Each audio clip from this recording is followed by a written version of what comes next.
नमस्कार, म हेमन्त घिमिरे मनिषाको कथा लिएर आएको छु। सामूहिक बलात्कारको कथा। यो काल्पनिक कथा हो। यसमा भएका पात्रहरू पनि काल्पनिक हुन्। तर पनि हाम्रै समाजमा यस्ता घटनाहरू धेरै घटिरहेका हुन्छन्। कसैसँग मेल खान गएमा क्षमा प्राप्ति छौँ। यो लेख्ने क्रममा मेरा आँखाहरू पनि रसाएका थिए। वाचन गर्दा के हुन्छ त्यो मलाई थाहा छैन। तर गहकिला केही शब्दहरू भने मैले हटाएको छु। कथाको सुरुवात गरौँ है त।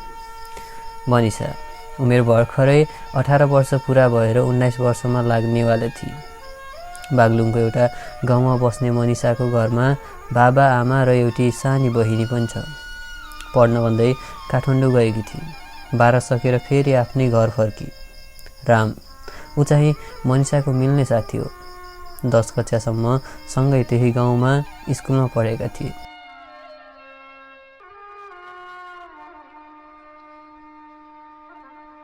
मनिषा भर्खरै सहरबाट आएकी।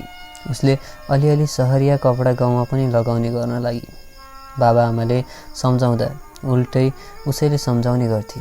यस्ता कपडा लगाउँदा सजिलो हुन्छ अनि कपडाले मान्छे बिग्रिँदैनन्, तिनको बानी बेहोराले हो बिग्रिने भन्दै फकाउने गर्थे। यो उमेर यस्तै रहेछ। 16 वर्ष कटेपछि बालिकाबाट युवती बन्ने। भर्खरै टुसाएको कोपिला फक्रिन लागेको फुल जस्तै। उसको फक्रिँदो जवानी उसले लगाउने छोटा कपडाले देखाइरहेको हुन्थ्यो। सधैँ छोपिने ती खुट्टा अहिले घोडाभन्दा एक भित्ता माथिबाट मात्र छोपिन लागेका थिए। तर ऊ बिग्रेकी होइन। उसलाई सजिलो लाग्ने अनि मुस्किल नहुने भएकाले लगाउने गर्छ। आजसम्म कसैको माया जालमा नपरेकी मनिषा अरू गलत काम त झनै के गर्थ्यो होला र। उता राम भने कक्षा 10 सम्म एकदमै मेहनती र असल विद्यार्थी थियो। घरमा बाबुआमा कोही नभएकाले बाँकी पढाइ गर्न सकेन। गाउँघरका केटाहरूसँग बरालिँदा लागु पदार्थ सेवन गर्ने भएको थियो। दसैँको अघिल्लो दिन गाउँमा ठुलो मेला लाग्ने गर्छ। त्यो वर्ष मनिषाको जन्मदिनका दिनमै मेला लाग्ने दिन परेको थियो, अर्थात् नवमी परेको थियो।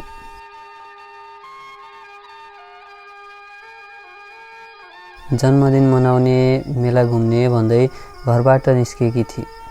दिनभरि उसका केटी साथीहरूसँग घुम्ने रमाइलो गर्ने गरे। साँझ पर्न लाग्दा मनिषा एक्लै घर फर्किँदै थिए। गाउँका केटाहरूले उमाथि पहिल्यैबाट नजर राखिरहेका रहेछन्। मौका मिलाएर शारीरिक सम्पर्क गर्न। उनीहरूले रामलाई नसा प्रयोग गराएर विभिन्न मिठा मिठा कुराहरूले बहकाए। रामले पहिले कहिले स्त्रीहरूसँग सम्बन्ध बनाएको थिएन। उसलाई यौन सम्पर्क गर्दा स्वर्गै पुगे जस्तो हुन्छ भन्दै मनिषालाई उसकै घरमा बोलाउन पठाएका रहेछन्। मनिषा घर फर्कदै गर्दा रामले बाटो रोक्यो। बहाना बनाएर उसको घर जाउँ भनेर लगेछ। मनिषाले उसलाई कहिल्यै खराब छ भनेर सोचेकी थिइन। पहिलेको जस्तै साथी सोचेर उसको घरसम्म पुगी। त्यहाँ 8-9 जना केटाहरू जम्मा भएका रहेछन्। मनिषाको आज जन्मदिन हो भन्ने उनीहरूलाई थाहा रहेछ। सबैजनाले जन्मदिनको शुभकामना दिए। मनिषा सरप्राइज दिन बोलाएका रहेछन् भन्दै उनीहरूसँगै रमाउन थाली। त्यहाँ बसेका सबैले गिलासमा चिसो पिउँदै थिए। एकजना भित्र भान्सामा गएर एक गिलास चिसो कोका कोला लिएर आयो। त्यहाँ कोका कोला मात्र थिएन, कम बास्ना आउने नसालु रक्सी मिसाइएको रहेछ। खासै तितो पनि नहुने। उसले कोकको स्वाद अलिक फरक भएको थाहा पाई, तर उसले केही गलत छ जस्तो महसुस नै गरिन। एक गिलास सकेर ऊ घर जान्छु भन्दै उठ्न थाली। केटाहरूले कर गरेर फेरि अर्को गिलास पनि पिलाए। मनिषालाई अलिअलि नसा चढ्न थाल्यो। बल्ल केही गडबडी छ भन्ने महसुस भयो। त्यहाँबाट उठेर जान खोज्दै थिए। त्यत्तिकैमा एकजना मोटी केटाले उसलाई पकडेर मुख थुनिदिएछ। बिस्तारै नसाले लट्ठिँदै थिए मनिषा। केटाहरूले उसलाई भित्र अर्को कोठामा लगे र पहिला रामलाई पठाए।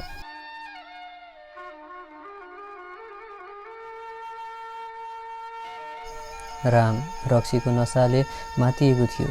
ऊ दायाँ बायाँ केही नसोची मनिषामाथि जाइ लाग्न थाल्यो। उसलाई धकल्ने अवस्थामा थिइन मनिषा। जबरजस्ती उसका लुगाहरू च्यातिन लाग्यो। नसाले मातिए पनि मनिषालाई पीडा भइरहेको थियो। उसको मिल्ने साथी उसैमाथि जनावर जस्तो व्यवहार गर्दै थियो। घुचेटेर भाग्न पनि सकिन। केही छिनपछि ऊ त्यहाँबाट बाहिर गयो। अलि हल्का महसुस गरेकी थिए। फेरि अर्को आएर चढ्न थाल्यो। ऊ चिच्याउन खोज्दा उसलाई पिट्ने र मुख थिनिदिने गर्न थाले। पालो केटाहरू उमाथि चढिरहे। एउटा मोटो ठुलो मान्छे आउँदा उसलाई असह्य भएर बेहोस भई। नसाले माथिएका केटाहरू एकपटकले नपुगेर फेरि दोस्रो पटक पालो सेक्स गर्न लागे। बेहोस भएको एउटी भर्खरैकी केटीलाई पनि छाड्ने अवस्थामा थिएनन्।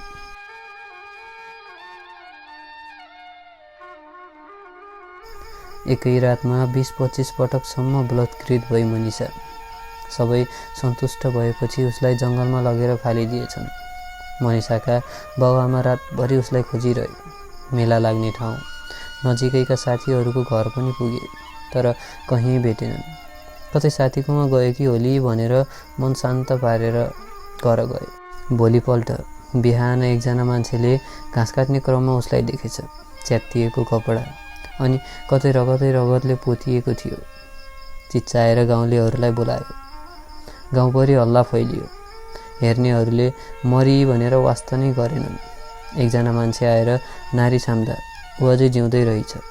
उसका बाबा आमालाई खबर गरेर तुरुन्तै हस्पिटल लगे।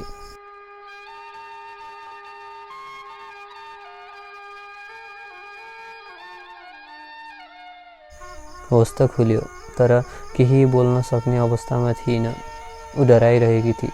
आँखाबाट आँसु मात्र झारिरहे। उसलाई निको हुन निकै समय लाग्ने भयो। 1 हप्तापछि बल्ल बोल्न सक्ने भई र आफूलाई भएका दुर्व्यवहार सुनाउन थाले। गाउँलेहरूले प्रहरीकोमा लानु ठिक नहुने ठाने। 8 जना केटाहरूलाई 10,000 क्षतिपूर्ति र रामलाई मनिषासँग बिहे गरिदिने कुरा गरे। जसले उसमाथि यसरी शोषण गर्यो उसैसँग बिहे गुने भयो। समाजले न्यायको नाममा झनै ठुलो अन्याय गर्दै थियो। मनिषाका बाबाआमाले पनि केही भन्न सकेनन्। उसँग कसैले बिहे गर्दैन कि भन्ने चिन्ताले एउटा अपराधीलाई नै आफ्नी छोरी दिने भए। मनिषालाई 1 महिना लाग्यो राम्रोसँग ठिक हुन। आफू स्वस्थ भएपछि अन्तै जान्छु भनेकी थिए। 2-4 दिनमै उसको बिहे हुने भयो। ऊ त्यति बेला पनि रोई। आमा बाउलाई सम्झाउन सकिन। बाध्यता देखाएर उसलाई बिहेको लागि राजी गरियो। नचाहेरै पनि मनिषाको रामसँग बिहे भयो। मनिषालाई शारीरिक सम्बन्ध बनाउन डर लाग्न लागेको थियो। उता राम हरेक दिन त्यसैका लागि दबाब दिइरहेको हुन्थ्यो। केही दिन त सामान्य झगडामै बित्यो। एक दिन फेरि ऊ नसामा मातिएर आएको रहेछ। नसामा मातिएको अवस्थामा मनिषालाई कुट्न थाल्यो। सबैले प्रयोग गरेको घाँडो मलाई भिडाए, यस्तै बेस्यासँग बस्नु परेछ भन्दै जथाभावी हिर्काउन थाल्यो। त्यो दिन मनिषा लुकेर बाँची, नत्र मार्ने थियो रामेले। मनिषा जब घरदेखि बाहिर निस्किन्थे तब सबै गाउँका महिलाहरू उसलाई लज्जित बनाउने नजरले निहालिरहेका हुन्थे। उसको कुनै पनि गल्ती थिएन, त्यही पनि राडी फुडी भन्दै जिस्काउने। उसलाई देख्दा हाँस्ने गर्न लागे। ऊ घरबाट खासै बाहिर निस्किँदैन थिए।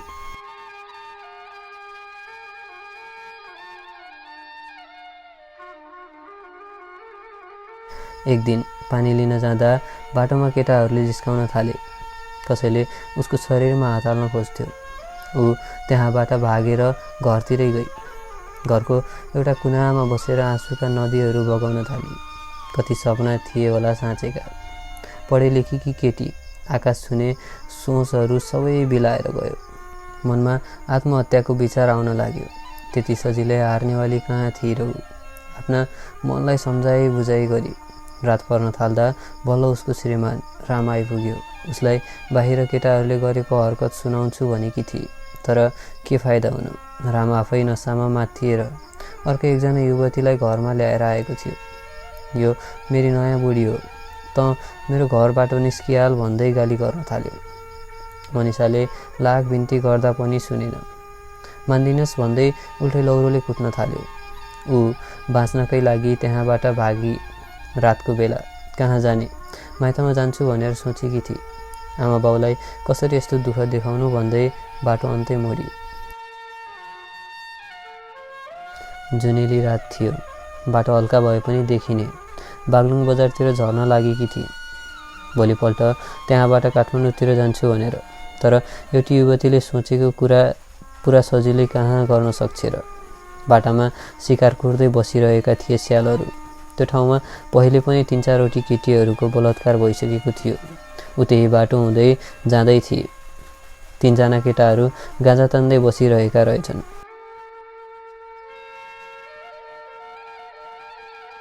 उनीहरूलाई त्यहाँ देखेर मनिषा लुकेर भाग्न खोज्दै थिए।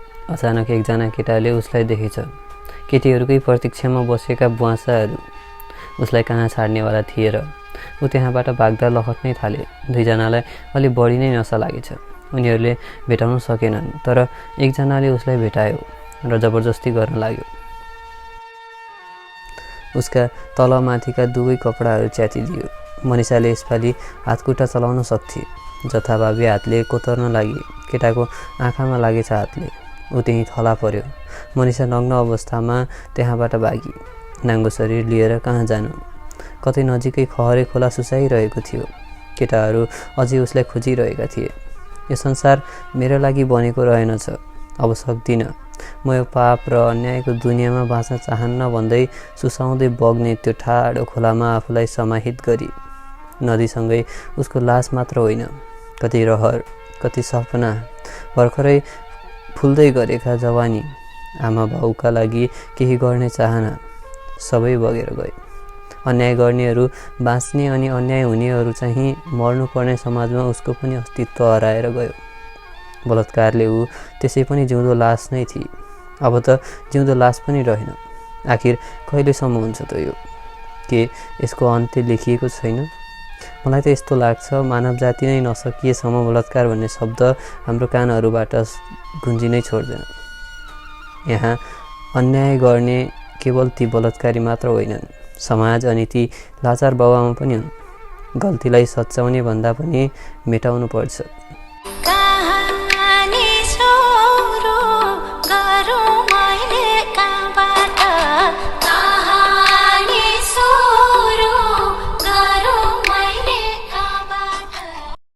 फेरि वाचन गर्दा पनि भावुक बनायो। कतै केही शब्दहरू अल्मलिए होला। कस्तो लाग्छ कृपया लाइक कमेन्ट भने अवश्य गर्नुहोला।